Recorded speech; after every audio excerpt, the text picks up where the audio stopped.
जो म्युझिकचा साऊंड आहे तो सायलेंट पाहिजे. तेव्हा कोणताही व्हिडिओ बनवत असताना जे म्युझिक आपण टाकत आहोत, जो साऊंड इफेक्ट आपण देत आहोत, तो साऊंड इफेक्ट खूप इफेक्टिव्ह असला पाहिजे. तो जर म्हणजे आवाज त्याचा जर खूप जास्त असेल तर तो इफेक्टिव्ह व्हिडिओ होत नाही. ठीक आहे. तर आता ते कसं ऍडजस्ट करायचं ते पाहूया. बघा इथे म्युझिक बटन आहे खाली. म्युझिक बटनवर मी क्लिक केलं.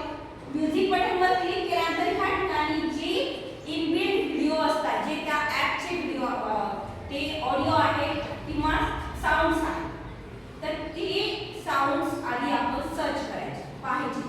बघा फॉर एक्झाम्पल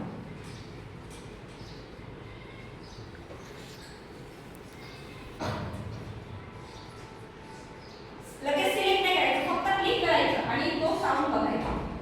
बघा येतोय का साऊंड?